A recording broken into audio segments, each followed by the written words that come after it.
తాగుడికి మనుషులు బానిసలైపోయి ఉన్నారు. తాగుడు కుక్కలకే కాదు, గుట్కాలకి, సిగరెట్లకి వారి శరీరాన్ని పాడు చేసుకుంటూ క్యాన్సర్ ని తెచ్చుకుంటూ మనుషులు పాడైపోయి ఉన్నారని, మనుషులు వారు త్రాగుబోతుతనానికి బానిసలుగా ఉన్నారని బైబిల్ సెలవిస్తున్నది.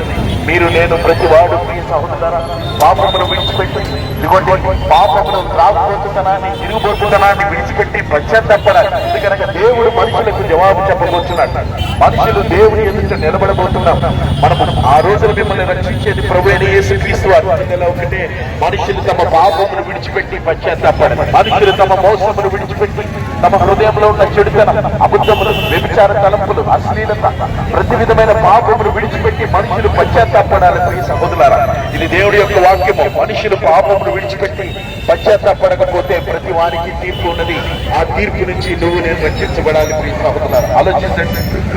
డబ్బు మనిషికి నెమ్మదిని ఇవ్వదు, మనిషికి డబ్బు సంతోషాన్ని ఇవ్వదు. ఎంత డబ్బు ఉన్నా కానీ మనిషికి నెమ్మది ఉండదు, సమాధానం ఉండదు. బైబిల్ చెప్పుచున్నది, ప్రయాసపడి భారం మోసుకున్న సమస్త జనారా నా ఎదురు రండి, నేను మీకు విశ్రాంతిని కలుగజేస్తాను. మనిషికి సమాధానం లేదు, మనిషికి నెమ్మది లేదు. సాయంత్రం తాగినదే మనిషికి నెమ్మది లేదు. పొందలేకపోతున్నారని బైబిల్ సెలవిస్తున్నది. ప్రియ సహోదరులారా, ఈ దేవుడి యొక్క ఉచితం చేస్తున్నాం. కావలసిన వారు తీసుకోండి. ప్రియ సహోదరులారా, చూడండి, ఇది మనుషులను దేవుడు రక్షించడానికి ఈ లోకంలోకి మానవుడిగా వచ్చాడు. ఆయన పేరు యేసుక్రీస్తు వారు. ఆయన ఎందు విశ్వాసం ఇచ్చిన వారు నశింపక నిత్య జీవం పొందుతారని బైబిల్ సెలవిస్తుంది. ప్రతివాడు అబద్ధమాడి దారి తప్పిపోయాడు, ప్రతివాడు పాపం చేసి ఉన్నాడు. నీతిమంతుడు ఒక్కడునూ లేడు, నీతిమంతుడు ఒక్కడునూ లేడు. అందరూ కూడా ఏ భేదం లేకుండా పాపం చేసి దేవుడు అనుగ్రహించే మహిమను పొందలేకపోతున్నారని బైబిల్ సెలవిస్తున్నది. ప్రియ సహోదరులారా, ఏ భేదం లేదు. ఇది వాస్తవ సత్యం. మానవులని రక్షించడానికి దేవుడే ఈ లోకంలోకి మానవుడిగా వచ్చాడు. ఇది దేవుడు మనుషులకు ఇచ్చినటువంటి నియమం. మనుషుల్ని దేవుడు ఎంతగానో ప్రేమించి వారిని రక్షించదలిచి ఉన్నాడు. వారిని నిత్య నరకాగ్ని నుంచి, ఉగ్రత నుంచి దేవుడు రక్షించదలిచి. అందుకే ఆ దేవుడి లోకంలోకి మానవుడిగా వచ్చి ఉన్నాడు. ఆయన యందు విశ్వాసం ఉంచండి. ఆ ప్రభువైన యేసుక్రీస్తు వారి యందు నమ్మిక ఉంచండి.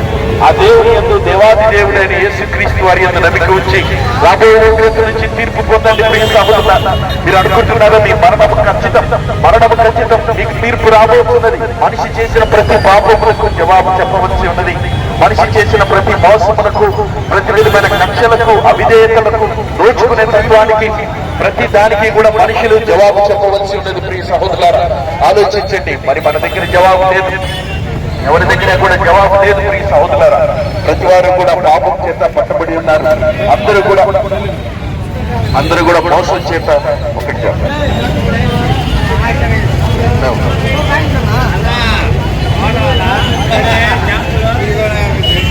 మనుషులను పాపం చేయొచ్చు బ్రతుకుచూ ఉన్నారు. ప్రియ సహోదరులారా, పాపం చేసిన ప్రతి వానికి తీర్పు ఉన్నది. ఆ తీర్పు నిత్య నరకాగ్ని ఉన్నది.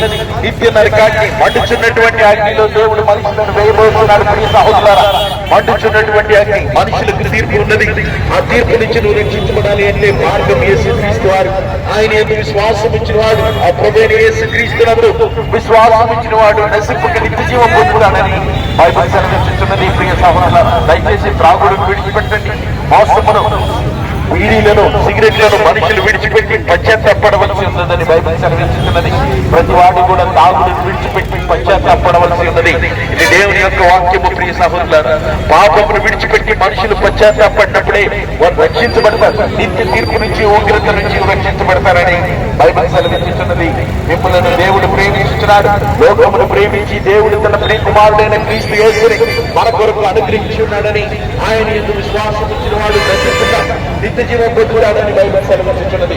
ఆ ప్రియ ప్రభువైన యేసుక్రీస్తు వారి యందు విశ్వాసం ఇచ్చిన వాడు నశింపక నిత్య జీవం పొందుతాడు. ప్రియ సహోదరులారా, మరణం తర్వాత కూడా మనుషులకి జీవితం ఉన్నది.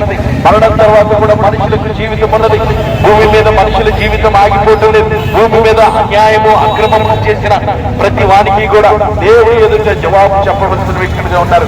అందుకే ఆ రోజున మీరు దేవుడితో సమాధానపడండి. మిమ్మల్ని నిర్మించిన దేవుడు, సృష్టికర్త ప్రభువైన యేసుక్రీస్తు వారితో సమాధానపడి మీ పాపం బ్రతుకును విడిచిపెట్టి యేసుక్రీస్తునందు విశ్వాసం నుంచి రక్షణ పొందవలసిందిగా ఈ మాటలు మీకు తెలియజేసిన నిజదేవుడు, భూమిని ఆకాశమును నిర్మించిన వాడు, సమస్త భూమిని ఆకాశమును నిర్మించిన వాడు ప్రభువైన యేసుక్రీస్తు వారు.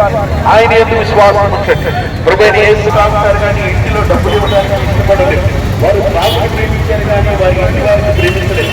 మనుషులు త్రాగునికి బానిసలైనారు, మనుషులు వ్యభిచారానికి బానిసలైనారు. వారు డబ్బులు ఎన్నైనా తగిలేయడానికి ఉన్నారు, త్రాగులు త్రాగి తమ శరీరాన్ని పాడు చేసుకోవడానికి సిద్ధంగా ఉన్నారు. కానీ వారి ఇంటి వారికి మేలు చేయడానికి దేవుడు వాక్యం ఏం చెప్తుందో తెలుసా? నిన్ను వారిని పొరుగు వారిని ప్రేమించమని, ఎదుటి వారికి మేలు చేయమని, కీడు చేసి కీడు మాని పాపమును విడిచిపెట్టి పశ్చాత్తాపడమని దేవుడు వాక్యం చెప్తున్నాడు. దేవుడు మనుషుల దగ్గర అడిగితే నీతి న్యాయములు ప్రియ సహోదరులారా, ఆ నీతి న్యాయములు మనుషులు అనుసరించకుండా బ్రతుకుతున్నారు. అబద్ధములు మోసములు అనుసరిస్తూ బ్రతుకుతున్నారు.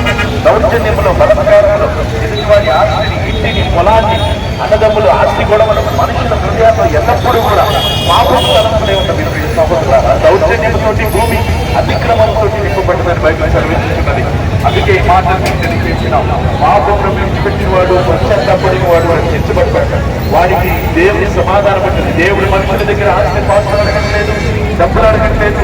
మనుషుల దగ్గర దేవుడు కోరుకున్నది ఎలా ఉంటే నీతిని న్యాయములు అనుసరించి బ్రతకమని. కానీ మనుషులు అది బ్రతకలేరు. అందుకే యేసుక్రీస్తు వారు మానవుడిగా ఈ లోకానికి వచ్చాడు. మనుషుల పాపం శిలువలో మరణించాడు, నరకం నుంచి తిరిగి లేచాడు.